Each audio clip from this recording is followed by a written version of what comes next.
tragic incident along the 78 leaves 2 kids dead and their mother behind bars. Hear what their father is saying tonight. People are homeless in California because their rent is too high. There are new survey results out tonight on the homeless crisis in our state. What leaders are planning to do to continue fighting the crisis. A new traffic calming measure coming to Diamond Street and Pacific Beach. I talked to people who support it and some who are trying to stop it. Ongoing rescue efforts continue to save over 400 dogs found in bad shape in Mexico. CBS 8 News Live at 6 starts now.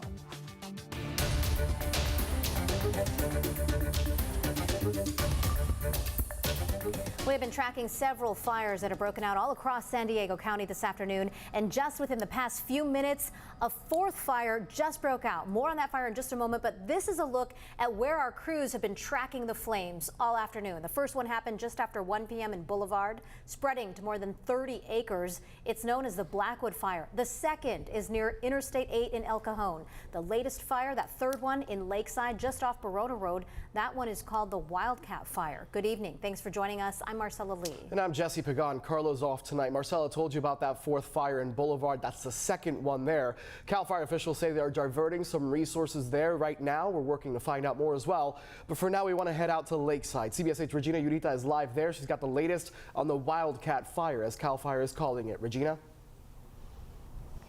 Well, Jesse, we just got here from the 2nd fire that was burning near the I-8. This is now the 3rd fire that sparked in San Diego, but it's the biggest one. I want to get to aerial footage so you can see where that vegetation fire erupted right around 4 p.m. This is on the 1800 block of Barona Road, right near the area of the paintball park. I can tell you crews had been attacking the fire from the air and the ground, but stopped the spread of the fire at 20 acres. It did get close to threatening some homes. It's why an evacuation warning was in place for the San Diego Country Estates, but crews just announced seconds ago that those have been lifted. The temporary evacuation point was at Olive Pierce Middle School, located in Ramona. Now, Cal Fire did order additional support, including aircraft and crews, to help with that response. Back here live, the cause of the fire is still under investigation. They don't know what happened, but if you want to stay with us for the latest updates at 6:30 or head to cbs8.com, we'll try to get you a closer image for the 6:30. For now, reporting in Barona, I'm Regina Urita, CBS 8.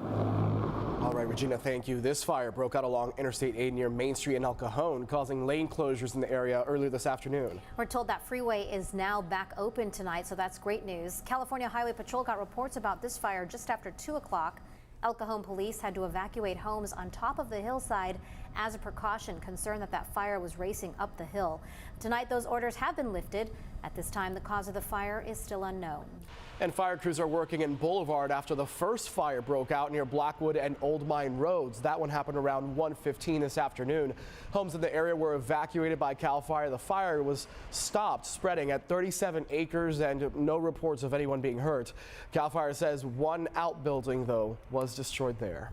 We want to check in with CBS 8 Chief Meteorologist Carlene Chavis now. Yeah, Carlene, what are conditions outside like right now? We were talking about the wind. There you are. And dry brush being factors here today. Things changing by the moment you saw that last fire pop up suddenly on your computer. Yeah, and that's an area that was already dealing with a fire earlier today, and then on top of that is still where the wind conditions are picking up. So we are taking a look at wind conditions calming down for much of the county, at least west of the mountains. But when you take a look at current conditions right now, you got Boulevard that still has a wind speed of about 17 miles per hour. You're also seeing surrounding areas in that region into the 20s as well as some 30s. When it comes to a gust, it's at 30 miles per hour for Boulevard. So no surprise there, starting to see some activity pop up as mentioned again. We're also looking at those wind speeds that are still in the teens in some areas like Escondido. Ramona has calmed down. Also talking about Alpine, 18 miles per hour, 14 miles per hour right now for Chula Vista. So wind speeds have picked up for today. We don't have any wind warnings that are in effect, but we're still talking about some pretty gusty conditions and a lot of dry brush out there. We have not had significant measurable rainfall since March. We'll go ahead and take a look at your complete forecast coming up. Marcella? Thanks, Carlene. And as we've shared with you, we have been tracking all of these fires throughout the day. You can take a look at our coverage and get the very latest updates by visiting our website, cbs8.com, and following all of our social media platforms, CBS 8. Tonight, the father of 2 children killed along the 78 in Vista over the weekend is defending their mother. Sandra Ortiz was arrested for DUI, gross vehicular manslaughter, and child endangerment after the 10 and 16-year-olds got out of their car on the freeway and were hit by another car. CBS 8's Shannon Handy is live at CHP with more on the investigation and what else the kid's father had to say. Shannon? Well, Jesse and Marcelo, Miguel Aguilar is devastated. All 6 of his kids were in that car when he says 2 of them got out to get a bag that had fallen on the freeway. Now, while he was not there when it happened, he says their mother, his longtime partner, who he calls his wife, is not to blame. Every day I wake up just looking at their faces in my head. Miguel Aguilar is going through what no parent should ever have to endure. On Father's Day, just hours after celebrating with his 6 kids and their mom, Miguel received a call about a crash along the 78 freeway in Vista involving his family. He rushed to the scene where he learned 10-year-old Alan and 16-year-old Amy had both died after being hit by a car. It's the hardest moments to see as a father, to see just 2 bodies laying there. Making the tragedy even worse, CHP officers arrested their mother, 33-year-old Sandra Ortiz, on charges of DUI, gross vehicular manslaughter while intoxicated, and child endangerment. According to investigators, Ortiz pulled over after a piece of luggage fell off their car. That's when Alan and Amy got out to retrieve it and were hit by another vehicle. Miguel says despite reports Ortiz told them to get the luggage, that's not the case at all. My wife had pulled to the side. She had told my kids not to get off, but before that, she even told them, they were already off. My daughter had gotten off the car, and my son just followed right after. She's not her fault.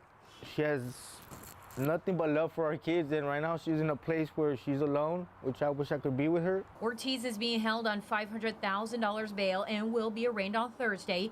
Aside from supporting her, Miguel says his main focus right now is on his 4 surviving kids who were in the car when their siblings died. He says they're doing the best they can, all while trying to honor Alan and Amy, who died the way they lived, never leaving each other's sides. She wanted to have a bakery shop. She loved to bake. My boy, he was my firstborn son. He loved to dance. He loved to smile. Both of them did. I know they're looking down at the father right now, trying to give him the strength to move up from this horrible nightmare that I wish I could wake up, but I can't. And Miguel tells me he does not believe that Ortiz was under the influence. He's waiting for a toxicology report. Meanwhile, he says the family was on their way to Sunset Park in San Marcos to sell handmade jewelry when this happened. And it's at that park where on this Saturday they're going to have a food fundraiser as well as a vigil. That will all start at 8 a.m. A relative has also set up a GoFundMe page. Back to you. All right, Shannon, thank you. San Diego police say they've arrested the man they say stabbed a 65-year-old woman to death in City Heights yesterday. Officers arrested 23-year-old Silvanusi Patfala Hamala at his home last night. San Diego police believe he randomly attacked the woman at the Central Avenue Mini Park just before 8:30 yesterday morning. Officers found her with multiple stab wounds and she died at the scene. Right now, Hamala faces 1 count of murder. He'll be in court Thursday. One of the largest surveys of its kind from UC San Francisco dives deep into why people are homeless here in California. The overwhelming majority of people experiencing homelessness point to one thing: they couldn't afford their housing. CBS 8 political reporter Morgan Reiner tells us about the survey's list of recommendations. The recommendations start with building more affordable housing. California's homeless population is just that, Californians. 9 in 10 were California residents before they became homeless. I asked UCSF lead investigator Margot Koschel the million-dollar question: why are so many people homeless in California? People are homeless in California because their rent is too high. A 1-sentence answer. The median income for people in the 6 months before they became homeless was $960 for their whole household for the month. They simply couldn't afford to stay housed. That is what is driving our crisis. California is home to half of all unsheltered homeless people in the nation.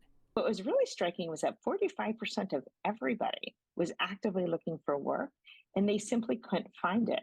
This leads me to say, there's a little bit of like a doom loop with homelessness, that people told us that they had been working, falling further and further behind on their rent, and then lost their housing, then couldn't stay employed because, they're living outside. Mental health plays a role too. About a quarter at some point in their life had a mental health hospitalization. Over half of those, the mental health hospitalization had come before their first episode of homelessness. To help with that, Governor Gavin Newsom's administration said today they're putting his previously announced plan for more mental health beds into motion. That would provide support for 10,000 to 12,000 individuals each and every year. The plan would reconfigure a proposition voters passed nearly 20 years ago to allow money already taxed on millionaires to be put towards mental health services. There were originally concerns with county behavioral health departments that the governor's plan would take away from the money they get. The plan, which also includes billions in bonds, would need to be approved by voters. It was just put into bill form last night, and the bill will now need to pass through both the Senate and the Assembly before going to voters in March 2024. Thanks, Morgan. 19 people had to evacuate this motel today in Oceanside. The Oceanside Fire Department says they got reports of the fire at Oceanside Inns and Suites around 4 o'clock this morning. Firefighters say the flames and smoke were coming from one unit at the end of the building. Carlsbad firefighters helped Oceanside crews get this fire under control in less than 20 minutes.